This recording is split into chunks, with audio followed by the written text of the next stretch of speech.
ನಮಸ್ಕಾರ. ದಿನ ಬೇರೆ ಬೇರೆ ಅಡುಗೆ ನೋಡಿ ನೋಡಿ ಬೇಜಾರಾಗಿದ್ದರೆ ಇವತ್ತೊಂದು ಹಣ್ಣಿನ ರೆಸಿಪಿ ಮಾಡೋಣವಾ? ನಳಿನೀಸ್ ಕ್ವಿಝಿನ್ ವೆಜ್ಗೆ ಸ್ವಾಗತ. ಮಾವಿನ ಹಣ್ಣಿನ ಕಾಲ. ಈ ಕಾಲದಲ್ಲಿ ಈ ರೆಸಿಪಿ ಅಂತೂ ಒಂದು ಸಲ ಖಂಡಿತ ಮಾಡ್ಕೊಳ್ಳೇಬೇಕು ನೀವು. ಹೇಗೆ ಮಾಡೋದು ನೋಡೋಣವಾ? ಯಾವುದಾದ್ರೂ ಚೆನ್ನಾಗಿ ಹಣ್ಣಾಗಿರೋ ಮಾವಿನ ಹಣ್ಣು ತೊಗೊಂಡು ಸಿಪ್ಪೆ ತೆಗೆದು ಅದನ್ನು ಹೋಳಾಗಿ ಕಟ್ ಮಾಡಿ ಒಂದು ದೊಡ್ಡ ಪಾತ್ರೆಯಲ್ಲಿ ಹಾಕಿಟ್ಕೋಬೇಕು. ನಾನಿಲ್ಲಿ ಮಲ್ಲಿಕಾ ಮಾವಿನ ಹಣ್ಣು ತೊಗೊಂಡಿದ್ದೀನಿ. ನೀವು ಯಾವುದಾದ್ರೂ ತೊಗೋಬೋದು, ಆದರೆ ಸ್ವಲ್ಪ ಗಟ್ಟಿ ಇರಬೇಕು ಹಣ್ಣು. ನೀವು ಎಷ್ಟು ಜನ ಇದ್ದೀರಾ ಅದಕ್ಕೆ ತಕ್ಕಾಗೆ ಎಷ್ಟು ಮಾವಿನ ಹಣ್ಣು ಬೇಕೋ ಎಲ್ಲದನ್ನು ಸಿಪ್ಪೆ ತೆಗೆದು ಹೋಳು ಮಾಡಿ ಹಾಕಿಟ್ಕೋತೀರಲ್ವ. ಅದರಲ್ಲಿ ಸ್ವಲ್ಪ ಹೋಳನ್ನ ಮಿಕ್ಸಿ ಜಾರ್ಗೆ ಹಾಕಿ ಒಂದು ಸ್ವಲ್ಪ ಸಕ್ಕರೆ ಪುಡಿ, ಏಲಕ್ಕಿ ಪುಡಿ, ಸ್ವಲ್ಪ ಹಾಲು ಹಾಕಿ ಈ ಥರ ಪೇಸ್ಟ್ ಥರ ರುಬ್ಬಿಟ್ಕೋಬೇಕು.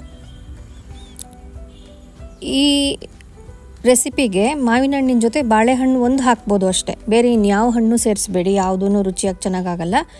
ಮಾವಿನ ಹಣ್ಣು ಒಂದರಲ್ಲೇ ಮಾಡ್ಬೋದು, ಇಲ್ಲ ಬೇಕಾದ್ರೆ ಸ್ವಲ್ಪ ಬಾಳೆಹಣ್ಣು ಹಾಕ್ಬೋದು.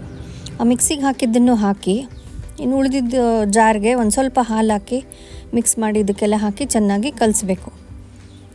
ಇದಿಷ್ಟನ್ನೇ ಬೇಕಾದ್ರೆ ಒಂದು ಕಪ್ಪಿಗೆ ಹಾಕ್ಕೊಂಡು ತಿನ್ಬೋದು. ಒಂದು ಹೊತ್ತಿನ ಊಟದ ಥರನೇ ತಿನ್ಬೋದು, ಇಲ್ಲ ಊಟದ ಜೊತೆಗೆ ತಿನ್ಬೋದು, ಇಲ್ಲ ಫ್ರಿಜ್ಜಲ್ಲಿ ಇಟ್ಕೊಂಡು ಡೆಸರ್ಟ್ ಥರ ಐಸ್ ಕ್ರೀಮ್ ತಿಂತೀವಲ್ಲ ಆ ಥರ ಊಟ ಎಲ್ಲ ಆದಮೇಲೆ ತಿನ್ಬೋದು. ದಿನದಲ್ಲಿ ಒಂದು ಹೊತ್ತು ತಿನ್ಬೋದು, ಇದನ್ನ ಚೆನ್ನಾಗಿರುತ್ತೆ.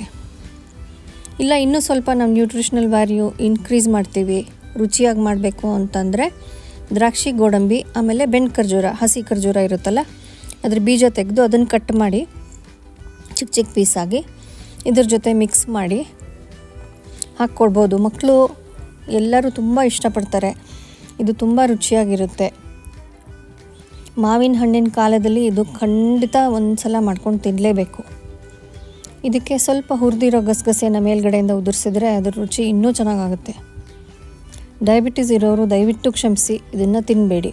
ನಿಮಗಷ್ಟು ತಿನ್ನಬೇಕು ಅಂದರೆ HbA1c ಕಡಿಮೆ ಇದ್ದರೆ ಮಾವಿನ ಹಣ್ಣೇ ತಿನ್ಬಿಡಿ ಬೇಕಾರೆ.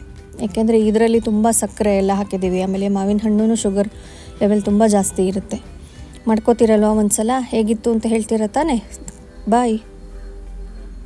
ನನ್ನ ಚಾನಲ್ ನಳಿನೀಸ್ ಕ್ವಿಝಿನ್ಸ್ ವೆಜ್ನ ದಯವಿಟ್ಟು ಸಬ್ಸ್ಕ್ರೈಬ್ ಮಾಡಿ.